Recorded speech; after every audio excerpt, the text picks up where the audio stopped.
इधर और साक्षी गोपाल ये साक्षी गोपाल है।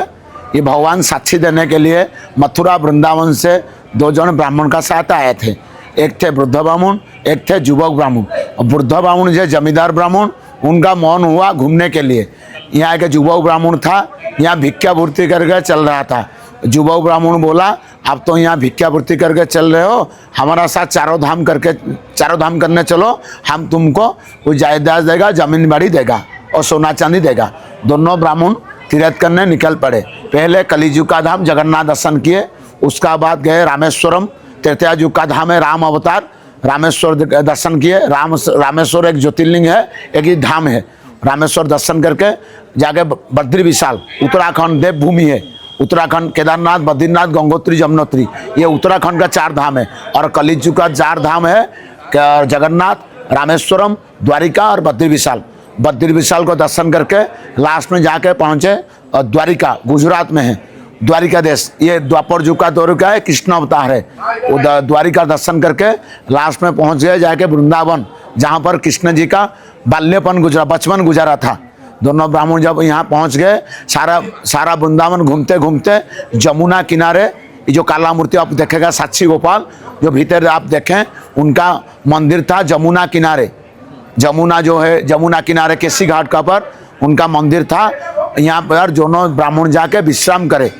वृद्ध ब्राह्मण उस टाइम में गाड़ी मोटर कुछ नहीं था, पैदल से जाने का पड़ता था। वृद्ध ब्राह्मण चलते चलते उनका शरीर असुस्थ हो गया। जब शरीर असुस्थ हो गया, युवक ने सोचा यदि वृद्धा यहाँ मर जाएगा, उनको घर वाला सोचेगा कि जायदाद का लोभ से, संपत्ति का लोभ से, जायदाद का लोभ से बूढ़ा को सब मार लिया, सोना चांदी कपड़ा सब लूट लिया। तो जो युवक ब्राह्मण ने राधा कृष्ण को भक्ति किया और बुद्धा का सेवा किया। युवक ब्राह्मण का सेवा से बुद्ध ब्राह्मण शरीर आरोग्य हो गया, सुस्त हो गया। जब सुस्त हो गया, बुद्ध ने बोला हमारा प्राण चले जाता है, तुम हमारा सेवा शुश्रूषा करके, हमका सेवा करके हम प्राण बचाया है, हम तुमको क्या देगा, या जमीन बाड़ी देगा, खेती बाड़ी देगा, सोना चांदी देगा, तू पेट के लिए भीख भांग के खा जाएगा। हमारा घर में एक कन्या है, उनका साथ तुम्हारा मैरिज कराएगा। तो जो युवक ने बोला आप तो जमींदार है, हम कंगाल ब्राह्मण है, ये रिश्ता संभव नहीं है। तो वृद्ध ब्राह्मण बोला राजा दत्त पृथ्वी, पितृ दत्त कन्या। राजा जिनको चाहेगा बिना मर्जी से धरती दे सकता है। और पूर्व काल में कन्या का पिता जिसको पसंद करेगा, कन्या का उसका साथ शादी करना जरूरी था। अभी तो युग उलटा है, जब कन्या जिसको पसंद करता है चला था, माता पिता का कुछ नहीं रहता। फिर भी जब युवक ब्राह्मण इनकार कर दिया, वृद्ध ब्राह्मण ने जल और तुलसी दे के वृंदावन में सत्य कर लिया, वचन दे दिया, जब घर जाने से हमारा कन्या साथ तुम्हारा बिहा देगा, मैरिज कराएगा। तो दोनों ब्राह्मण फिर उड़ीसा लौट आए। रास्ते में जो बात हुआ, वृद्ध ब्राह्मण ने उनको परिवार को बताया। वृद्ध ब्राह्मण का पत्नी था, बेटा था, बहू था, बेटी 2 शादी करके वो था, मगर युवक ब्राह्मण का कोई नहीं था, वो अकेला था।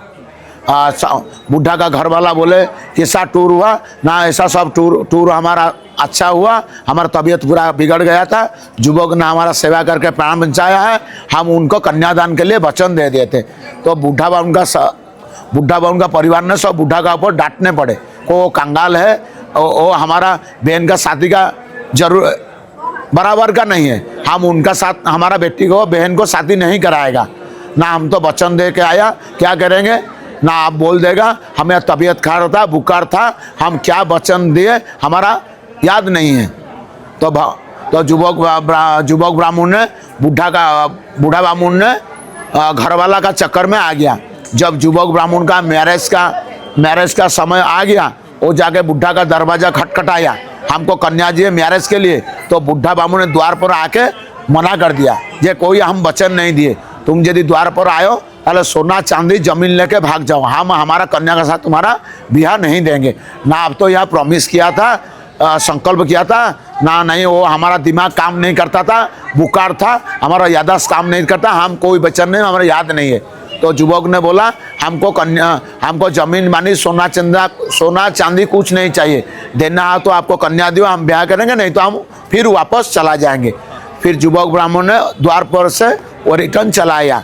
उस टाइम में हाई कोर्ट सुप्रीम कोर्ट कुछ नहीं था, राजा का शासन था, पुरी का राजा थे पुरुषोत्तम देव। और युवक ब्राह्मण जाके राजा का पास में अभियोग कंप्लेन किया, तो राजा बोले आप तो ब्राह्मण है, वो तो ब्राह्मण है, आपका साक्षी कौन है, गवाही कौन है, विटनेस कौन है?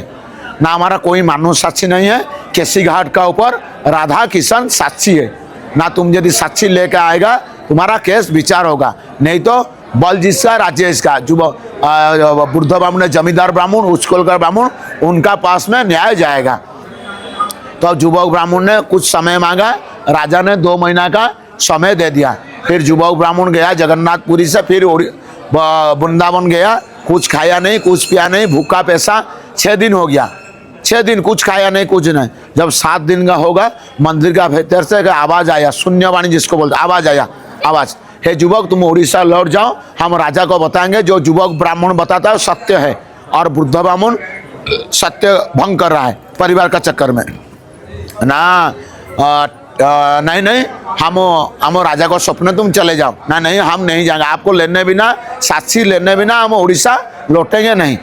तो ठीक है, प्रभु जी बोले हम तुम्हारे साथ उड़ीसा जाएगा, मगर 2 शर्त पर जाएगा। ना क्या शर्त है? ना तुम कलिजुग का मानुष है, हम द्वापर युग का अवतार है, तुम हमारा शरीर नहीं देख पाएगा, तुम आगे जाएगा हम तुम्हारा पीछे जाएगा। ना आप तो माया भी है, नटखटिया है, हम कैसे पहचानेगा हमारा पीछे आते हैं? ना हाथ में बांसुरी है, पाँव में नुपुर है, उनका रुनझुन आवाज सुन के तुम आगे जाएगा, हम तुम्हारा पीछे जाए। जहाँ से पलट के दर्शन ले लेगा हम वही पाषाण बन जाएंगे और आगे नहीं जाए, पत्थर का मूर्ति और आगे नहीं जाएंगे। और दूसरा शर्त, उड़ीसा का सब देवादेव चावल खाते हैं, हम वृंदावन का ठाकुर है, हमको लड्डू मालपुआ माखन मिश्री खिलाने के लिए देगा। वही 2 कंडीशन से ब्राह्मण आगे गया, प्रभु जी पीछे पीछे आए। यहाँ से जगन्नाथपुरी आधा घंटा का रास्ता, 18 किलोमीटर है। यहाँ जाने से कलिजुग का शेष धाम है जगन्नाथ धाम। जगन्नाथ धाम से प्रभु जी का कोई पता नहीं रहेगा। यहाँ सब बालू था, रत्नचिरा नदी था, पीछे बकुल का वन है, वन ही वन, जंगल ही जंगल है। प्रभु का मौन हुआ है रुकने के लिए, नुपुर का आवाज बालू में डुबा दिया रेती में, और बंसी का आवाज हवा से चला गया। ब्राह्मण को कुछ आवाज नहीं आया तो ब्राह्मण ने पलट कर यहीं पर प्रभु को पीछे मोड़ कर दर्शन ले लिया। तो प्रभु जी वही जो काला मूर्ति है स्वयं हुए, कोई बनाया नहीं है, भक्त का मनोवांछा पूर्ण के लिए पैदल से आए थे। जगन्नाथ जी 12 साल में लीम का लकड़ी से बना जाता है, ये स्वयं हुए, कोई बनाया नहीं। फिर युवक ब्राह्मण गया जगन्नाथपुरी गया, राजा का पास में जाकर फिर बोला जे आपका एरिया में हम साक्षी लेके आ गए। राजा आके दिखे यहाँ तो जंगल था, बालू था, इतना सुंदर मूर्ति भव्य मूर्ति कहाँ पर आया? तो युवक बात को सत्य मान लिया। फिर जाके सोल्जर पठा के, सैन्य सामंत पठा के बुद्ध ब्राह्मण को यहाँ पर बुलाया। बुद्ध ब्राह्मण देखे आके देखे आश्चर्यचकित हो गए, जो मूर्ति वृंदावन में था जहाँ पर हम विश्राम गए थे वो मूर्ति इधर कैसे आया? फिर सत्य मान के फिर उनका कन्या का साथ वहीं पर मैरिज हुआ।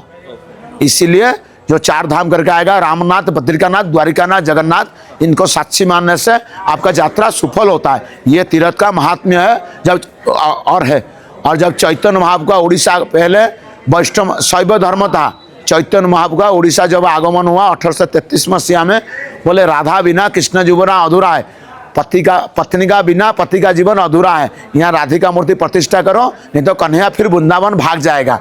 चैतन्य महाप्रभु का आदेश से यहाँ राधिका मूर्ति प्रतिष्ठा किया गया है। इसीलिए राधा जी बाम बगल है, कृष्ण जी सामने है, सब जगह राधा कृष्ण जुगल है, ये अलग अलग है। ये तीर्थ का महत्व। बोल सच्ची गोपाल महाराज की जय।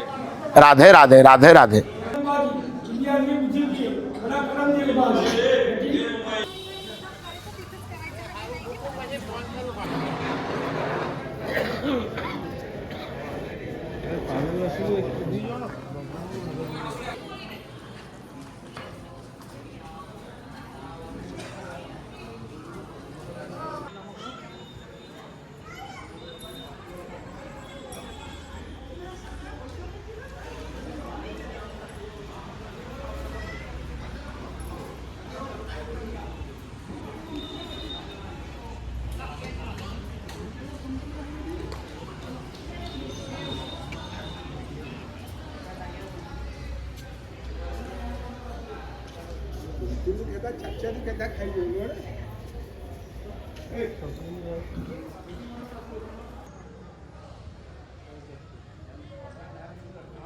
ಭಾಳ ಬ್ಯೂಟಿಫುಲ್ ಆಗಿ ಸನ್ಸೆಟ್ ಆಗುತ್ತ ನೋಡ್ರಿ.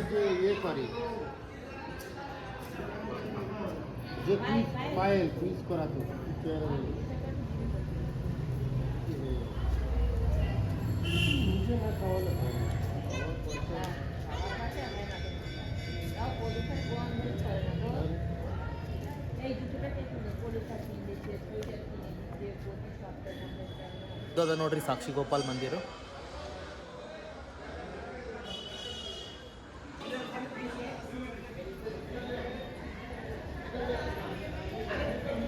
ಇಲ್ಲಿ ಬಿ ಎಲ್ಲೋ ಹಸಿರು ರೆಡ್.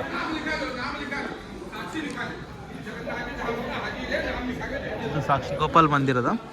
ಇಲ್ಲಿ ಒಳಗೆ ಏನಂತಾರೆ ಗಣಪತಿ ಗುಡಿ ಬಿ ಅದ.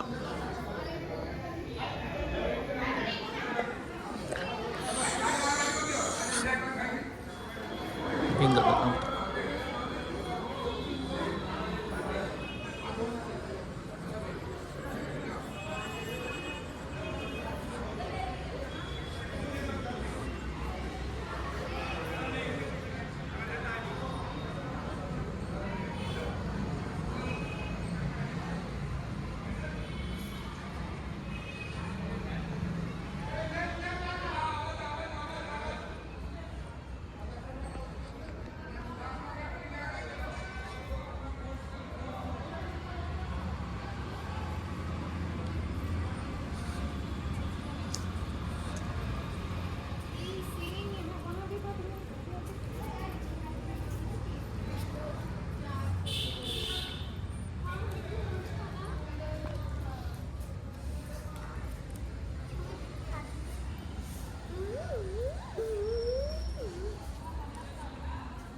ದೇವರಿಗೆ ಅಭಿಷೇಕ ಮಾಡೋ ನೀರು ಬರ್ತಾವೆ ಇಲ್ಲಿ.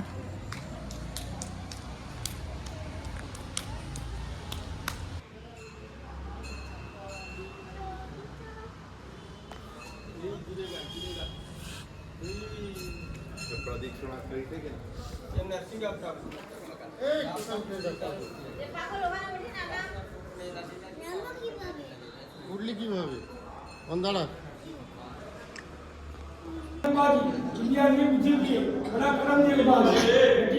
ನೋಡ್ರಿ ಸಾಕ್ಷಿ ಗೋಪಾಲ್ ಮಂದಿರ. ಪೂರಿಗೆ ಬಂದ್ರೆ ಇಲ್ಲಿ ಬರ್ಬೇಕಂತ ಹೇಳ್ತಾರ.